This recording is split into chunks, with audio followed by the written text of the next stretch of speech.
Welcome students.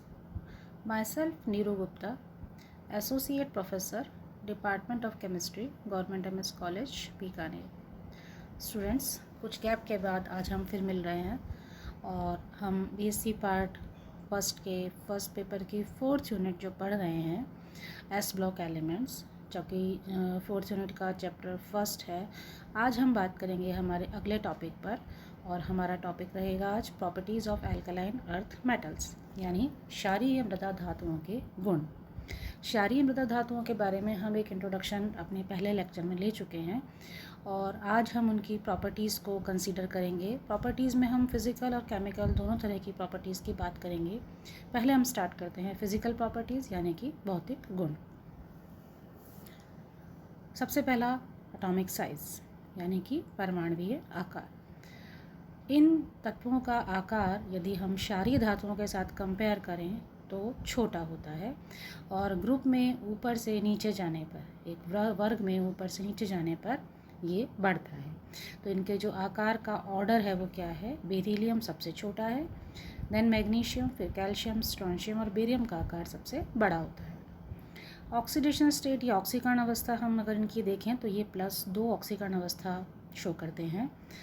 इनके पहले और दूसरे आयनीकरण विभव में 11 इलेक्ट्रॉन वोल्ट का जो कि अंतर होता है, इसलिए ये कहा जाता है कि इनकी +2 ऑक्सीकरण अवस्था ही स्थायी होती है। घनत्व डेंसिटी, एटॉमिक वेट बढ़ने के साथ साथ बेरिलियम से बेरियम तक एक वर्ग में जो कि आयतन बढ़ता है, but increase in atomic weight is more as compare to volume. लेकिन यहाँ ये जानना ज़रूरी है कि जो एटॉमिक वेट है यानी कि परमाणुवीय भार है वो वॉल्यूम की तुलना या आयतन की तुलना में जो कि ज़्यादा होता है, इसलिए डेंसिटी बेरिलियम से बेरियम की ओर जाने पर बढ़ती है।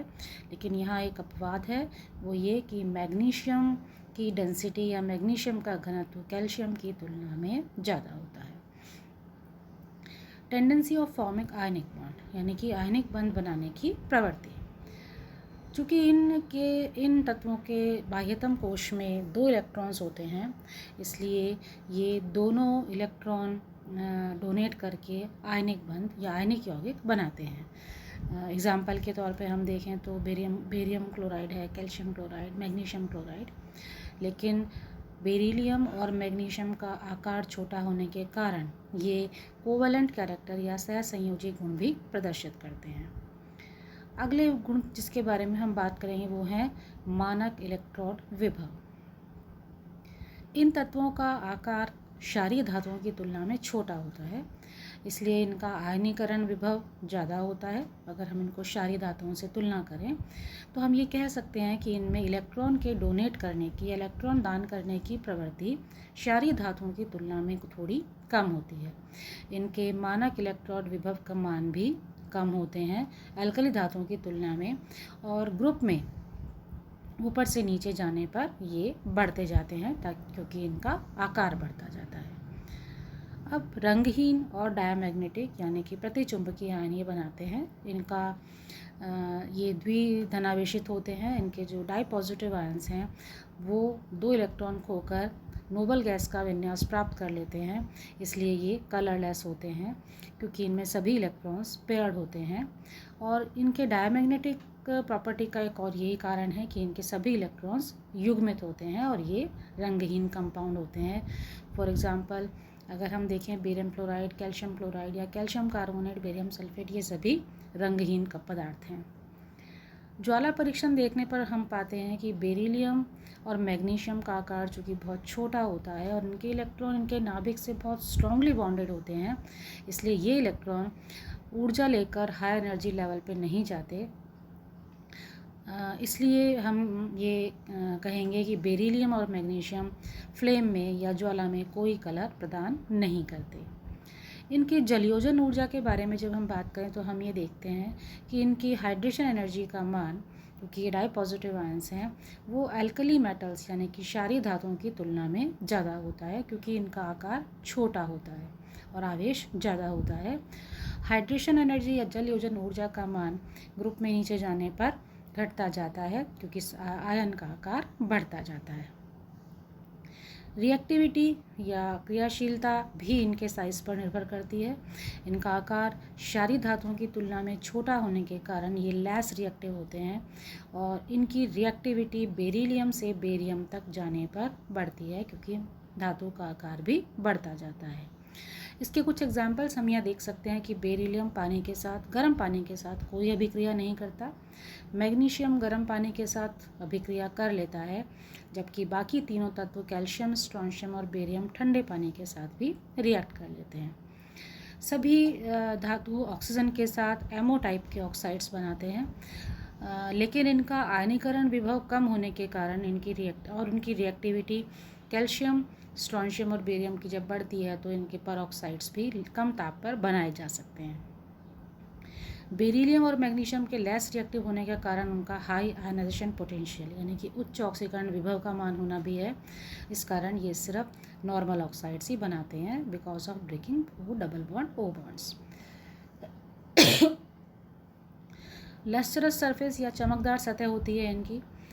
चमकदार या लस्टरस सरफेस होने का मेन कारण होता है कि मेटालिक लैटिस में या धात्विक जालक में मोबाइल इलेक्ट्रॉन्स की उपस्थिति, यानी कि चलशील इलेक्ट्रॉन्स की उपस्थिति।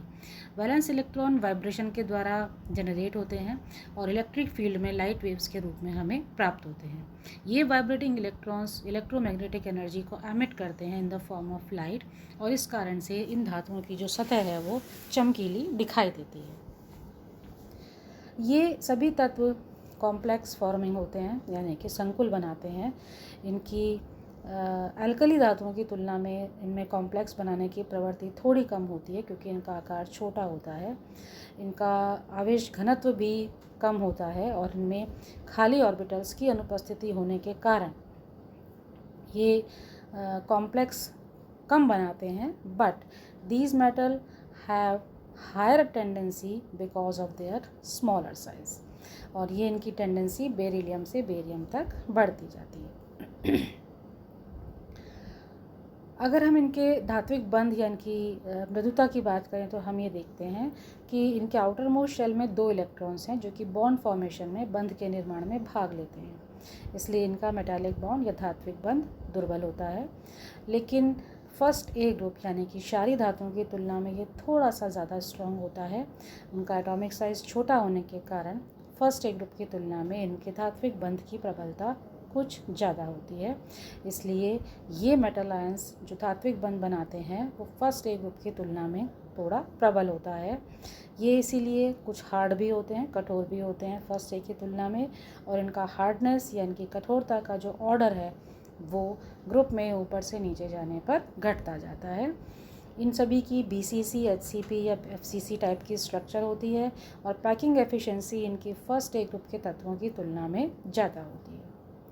इनके गलनांक और क्वथनांक लो होते हैं, लेकिन ये हार्ड होते हैं क्योंकि फर्स्ट ए ग्रुप की तुलना में, इसलिए उनकी तुलना में इनके गलनांक और क्वथनांक का मान थोड़ा ज़्यादा होता है। हार्डनेस भी बेरिलियम से बेरियम तक चूँकि घटती है तो मेल्टिंग और बॉइलिंग पॉइंट का मान भी घटता जाता है। अब हम इनकी केमिकल प्रॉपर्टीज़ की बात करें तो सबसे पहले हम देखते हैं रिएक्शन विद ऑक्सीजन। ऑक्सीजन के साथ बेरियम और रेडियम के अलावा सभी धातुएं हवा में जल उठती हैं और ऑक्साइड्स बनाती हैं जिनका प्रकार एमओ टाइप का होता है, यानी कि एम को अगर हम ऑक्सीजन के साथ रिएक्ट कराएं तो एमओ बनते हैं। हाई टेम्परेचर पर ये BeO बेरियम का ऑक्साइड्स भी हम इस तरह से लिख सकते हैं। यहाँ एक बात आपको ध्यान रखनी है कि बेरिलियम का जो ऑक्साइड होता है वो एम्फोटेरिक होता है, उभयधर्मी होता है, जबकि बाकी सभी ऑक्साइड्स की प्रकृति क्षारीय होती है। इनकी क्षारीय प्रकृति बेरिलियम से बेरियम तक जाने पर बढ़ती जाती है। पानी के साथ अभिक्रिया हम देखें तो मैग्नीशियम बॉइलिंग वाटर के साथ डीकम्पोज हो जाता है। Beryllium is not attacked by water at any temperature. हम ये बात पढ़ चुके हैं कि बेरिलियम पानी के साथ कोई अभिक्रिया नहीं करता, और बाकी की चारों ही धातुएं पानी के साथ, ठंडे पानी के साथ डीकम्पोज हो जाती हैं और हाइड्रोजन गैस इवॉल्व होती है। बेरिलियम का हाइड्रोक्साइड उभयधर्मी है, बाकी सभी हाइड्रोक्साइड्स बेसिक होते हैं और इनकी जो क्षारीय सामर्थ्य है वो बेरिलियम से बेरियम तक बढ़ती जाती है। इसी तरह से इनके हाइड्रोक्साइड की सॉल्युबिलिटी भी बेरिलियम से बेरियम तक बढ़ती जाती है। इनके हाइड्राइड फॉर्मेशन में हम देखते हैं कि बेरिलियम के अलावा सभी धातुएं हाइड्रोजन के साथ सीधे तौर पर जुड़कर हाइड्राइड MH2 टाइप का हाइड्राइड बनाती हैं। ये जो हाइड्राइड होते हैं वो कोवलेंट टाइप के होते हैं, खासतौर से बेरिलियम और मैग्नीशियम के हाइड्राइड, जबकि बाकी हाइड्राइड्स की प्रकृति आयनिक होती है। आयनिक हाइड्राइड्स अगर वाटर के साथ अभिक्रिया करते हैं तो एक वॉयलेंट डिकम्पोजिशन होता है और हाइड्रोजन गैस इवॉल्व होती है। और इसका सबसे अच्छा एग्जाम्पल हम कैल्शियम के हाइड्राइड का देखते हैं, जो कि पानी के साथ अभिक्रिया करके CaOH यानी कि कैल्शियम का हाइड्रोक्साइड बनाता है और हाइड्रोजन गैस इवॉल्व होती है। हैलाइड्स इनके डायरेक्टली बनते हैं, मेटल्स हैलोजन्स के साथ कंबाइन होकर हैलाइड्स बनाती हैं MX2 टाइप के। यहाँ बेरिलियम का हैलाइड कोवेलेंट होता है यानी कि सहसंयोजी प्रकृति का होता है, बाकी सभी हैलाइड्स आयनिक प्रकृति के होते हैं। इनके हैलाइड्स हाइग्रोस्कोपिक होते हैं यानी कि आर्द्रताग्राही होते हैं और रेडिली हाइड्रेट्स भी बना लेते हैं। इनके कार्बोनेट्स और बाइकार्बोनेट्स MHCO3 टाइप के होते हैं और ये सभी पानी में इनसॉल्युबल होते हैं, लेकिन they dissolve in the presence of CO2 only. यदि इन्हें कार्बन डाइऑक्साइड की उपस्थिति में घोला जाए तो ये डिज़ोल्व हो जाते हैं। इनकी सॉल्युबिलिटी ग्रुप में नीचे जाने पर घटती जाती है, जबकि स्टेबिलिटी बढ़ती जाती है। इनके सल्फेट्स MsO4 प्रकार के होते हैं। सल्फेट्स की सॉल्युबिलिटी भी moving down in A group घटती जाती है। इनकी सॉल्युबिलिटी डिपेंड करती है उनकी जलयोजन ऊर्जा पर, जिसमें कि सबसे ज़्यादा होती है बेरिलियम की। ये कॉम्प्लेक्स फॉर्मेशन अगर हम देखें तो बेरिलियम और मैग्नीशियम अपने छोटे आकार के कारण कुछ कॉम्प्लेक्स बनाने की प्रवृत्ति रखते हैं और ये कॉम्प्लेक्सेस की स्ट्रक्चर हमें कोई डिटेल में चूँकि नहीं पढ़नी है, तो आप सिर्फ ये पॉइंट ध्यान में रखें। ऑर्गेनोमेटलिक कंपाउंड्स भी बनाते हैं बेरिलियम और मैग्नीशियम, जिनमें कि MC बॉन्ड होता है और उसका सबसे अच्छा एग्जाम्पल जो हम पढ़ते भी आए हैं वो है ग्रीनियर रिएजेंट्स का। स्टूडेंट्स, ये केमिकल और फिज़िकल प्रॉपर्टीज़ के बाद अब हम एल्कलाइन अर्थ मेटल्स में भी अपने उस टॉपिक को एक बार रिवाइज करेंगे जो हमने अपने पिछले लेक्चर में पढ़ा था, दैट इज़ डायगोनल रिलेशनशिप यानी कि विकर्ण संबंध। लिथियम और मैग्नीशियम का हम विकर्ण संबंध पढ़ चुके हैं और यहाँ हम बात करेंगे बेरिलियम और उसके साथ विकर्ण संबंध दिखाने वाले दूसरे कंपाउंड की। सबसे पहली बात कि बेरिलियम का जो व्यवहार है वो बाकी के क्षारीय मृदा धातुओं से अलग क्यों होता है। इसका मुख्य कारण जो हम यहाँ पर लिखे हैं वो आप एक बार देखें कि बेरिलियम का आयनीकरण विभव और उसकी इलेक्ट्रोनेगेटिविटी अपने सभी दूसरे धातुओं की तुलना में ज़्यादा होती है। बेरिलियम क्लोराइड पानी में इंसॉल्युबल है क्योंकि उसकी प्रकृति सहसंयोजी होती है, लेकिन ये ऑर्गेनिक सॉल्वेंट्स में यानी कि कार्बनिक विलायकों में विलय होता है, जबकि बाकी सभी के क्लोराइड्स पानी में घुल जाते हैं। बेरिलियम का क्लोराइड हाइड्रोलाइज्ड होता है क्योंकि उसकी प्रकृति सहसंयोजी होती है, जबकि कैल्शियम, स्ट्रोंशियम और बेरियम के क्लोराइड्स डिसोसिएट होते हैं। बेरिलियम का ऑक्साइड और हाइड्रोक्साइड की प्रकृति उभयधर्मी होती है, इसलिए ये एसिड्स और बेसेस दोनों के साथ अभिक्रिया करते हैं, जबकि बाकी के ऑक्साइड्स सिर्फ एसिड्स के साथ अभिक्रिया करते हैं क्योंकि उनकी प्रकृति क्षारीय होती है। बेरिलियम सिर्फ एक ही प्रकार का ऑक्साइड बनाता है, जबकि कैल्शियम, स्ट्रोंशियम और बेरियम परऑक्साइड्स भी बनाते हैं। बेरिलियम की जलयोजन ऊर्जा का मान बाकी सभी धातुओं की तुलना में ज़्यादा होता है। बेरिलियम कोई फ्लेम टेस्ट नहीं देता, जबकि कैल्शियम, स्ट्रोंशियम और बेरियम फ्लेम को एक कैरेक्टरिस्टिक कलर देते हैं।